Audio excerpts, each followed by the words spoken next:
for what this could look like. And here's how Secretary Hegseth talked about what the timeline could exactly look like here and what Americans should be prepared for. I heard the question about 4 weeks. It's the typical NBC sort of gotcha type question. President Trump has all the latitude in the world to talk about how long it may or may not take. Is there a concern of this spiraling into a longer war? And then one for the chairman when you're done. Did you not hear my remarks? If you listen to the secretary's remarks, though, the timeline is still unclear as to what this could look like. And of course, the question still stands as to why this is happening. As the president was in front of reporters today for the first time in front of reporters, I should note, since he launched this attack and authorized it over the weekend from his Mar-a-Lago club in Florida, he was hosting a Medal of Honor ceremony at the White House today where he gave that update on Iran that we just shared with you, what his objectives are. And then at one point, he pivoted from the war in Iran to White House construction. We have a lot of great service members here with us, too, in this beautiful building. Isn't it beautiful? We're adding on to the building a little bit. We're improving the building. See that nice drape? When that comes down right now, you see a very, very deep hole. But in about a year and a half from now, you're going to see a very, very beautiful building. And there's your entrance to it right there. In fact, it looks so nice, I think I'll save money on the doors because it can't get more beautiful than that. I picked those drapes in my first term. I always like gold, but I think we can save a lot of money. I just saved curtains.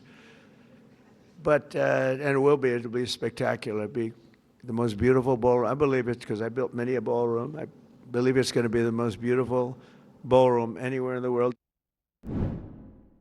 As we continue to monitor the latest out of the Middle East tonight, I want to bring in the Democratic Senator Chris Murphy of Connecticut, who is also a member of the Foreign Relations Committee. And Senator, obviously we're tracking what is happening on the ground tonight.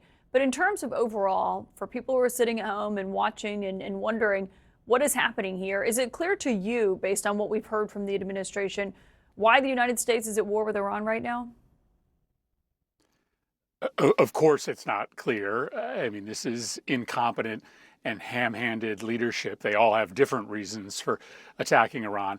I guess what I think is that it's just so disgusting to listen to the President of the United States be waxing and waning poetically about the drapes that he's buying. Well, there are 6 Americans who are dead. There are 6 American families who are about to bury their children because of a war of choice that no one in this country wanted, an illegal war. I mean, you also played this clip of Secretary Hegseth saying that the president has all the latitude he needs in order to carry out a conflict with no end. The disdain that these people have for the Constitution, for the idea that it's only the people that consent to war, is just absolutely shocking. So we've heard no coherent explanation. We've heard no goals for what Iran is supposed to look like at the end of this mission.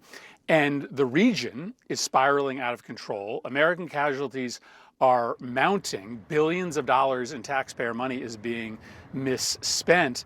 This is a growing crisis of incoherence and incompetence at the White House.